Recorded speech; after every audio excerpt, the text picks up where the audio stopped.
Por que Deidara dizia que a arte é explosão? Porque para ele, beleza e destruição eram a mesma coisa. No Zen budismo, tudo é transitório e a beleza está justamente no instante que desaparece.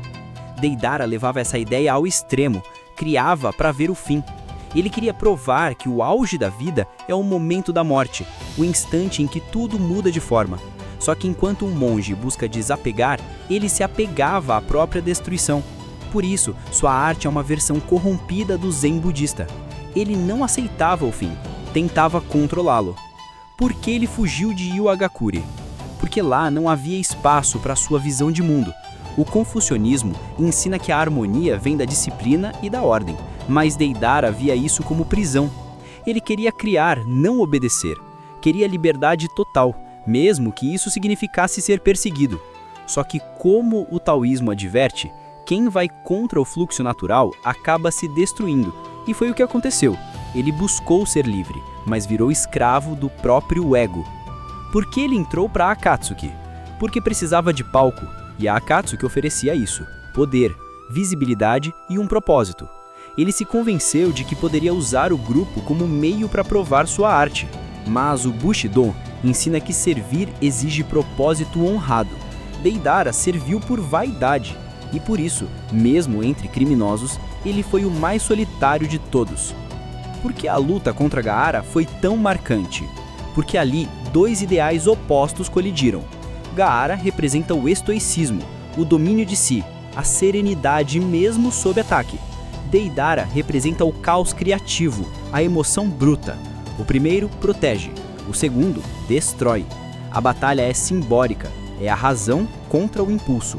E quando Deidara vence, o anime mostra o perigo de uma mente brilhante sem sabedoria. Ele vence a vila, mas perde a alma. Por que ele desprezava o Sasori? Porque o Sasori queria a eternidade, e Deidara acreditava no instante. No taoísmo, o equilíbrio está no meio termo, mas os dois viviam nos extremos. O Sasori queria parar o tempo, Deidara queria explodi-lo.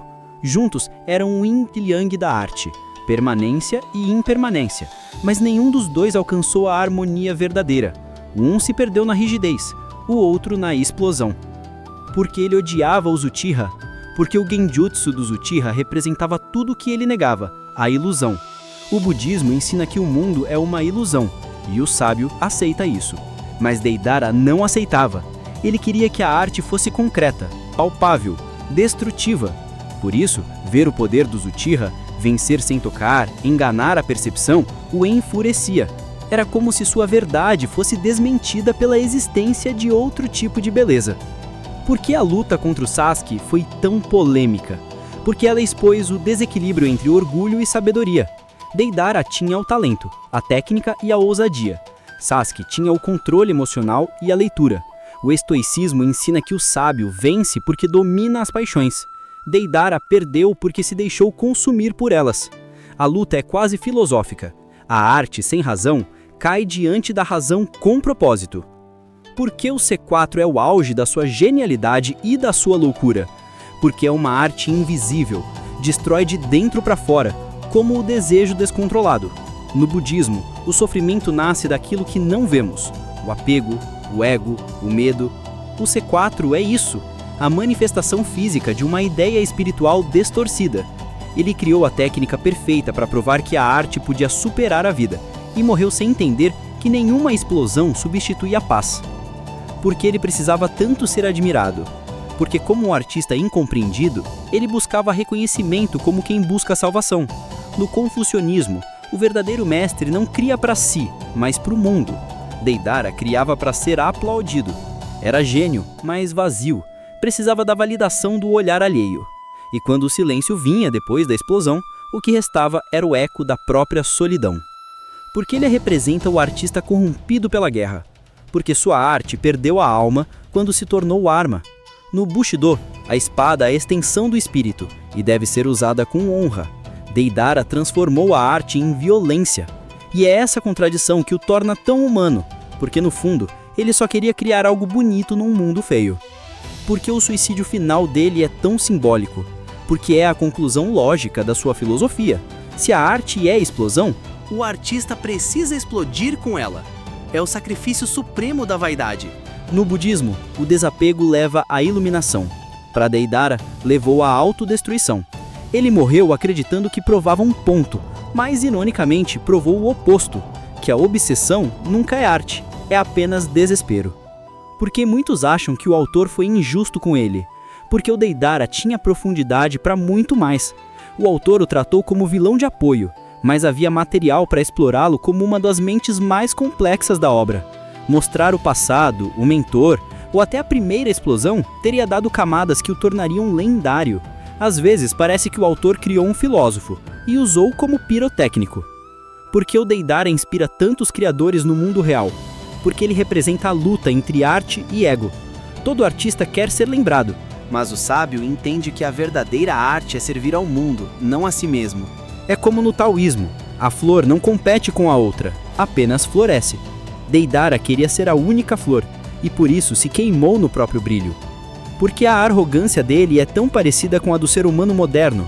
Porque vivemos em um tempo em que todo mundo quer deixar marca, mesmo que seja por segundos. Ser lembrado virou uma obsessão. Deidara era um influenciador da guerra ninja, um homem disposto a explodir o mundo para provar um ponto. E no fundo, é essa crítica que o torna tão atual. Porque ele não sabia trabalhar em equipe, porque não entendia o valor do coletivo. No confucionismo, o equilíbrio social é a base da sabedoria. Ele queria ser protagonista o tempo todo. Na Akatsuki, isso o isolou. Ele falava de arte, mas não ouvia ninguém. E o resultado é que sua obra-prima acabou sem plateia. Porque ele é a crítica ao mundo da ambição. Porque sua história mostra o que acontece quando o talento se perde no orgulho. O budismo ensina, a vitória sobre si mesmo é a maior de todas. Deidara venceu Kazekages, destruiu vilas, mas nunca venceu a própria vaidade. É a lição que todo gênio precisa ouvir. Sem sabedoria, até a luz explode. Porque ele é o reflexo do vazio contemporâneo. Porque ele simboliza a pressa de ser eterno. Queria deixar marca, mas vivia apagando tudo. É o paradoxo da modernidade. Querer significado, mas correr sem pausa. O estoicismo diria, a calma é força. Deidara não tinha calma, só urgência. E por isso, sua arte virou ruído. Porque Deidara ainda ecoa na mente dos fãs? Porque ele é um espelho do humano. O desejo de ser lembrado, o medo de ser esquecido, a pressa em provar valor. Ele não é só um vilão, ele é uma metáfora. No taoísmo, tudo que explode precisa depois se dissolver. Deidara explodiu o mundo, mas o mundo o absorveu. Hoje, ele é lembrado não pelas bombas, mas pela pergunta que deixou. O que é arte? O instante ou o legado? Somos a mentalidade geek. E o que aprendemos com Deidara é que a verdadeira explosão não é a que destrói o mundo, é a que desperta a consciência. Se esse vídeo te fez refletir, deixa o like, se inscreve no canal e compartilha com alguém que também precisa ouvir isso.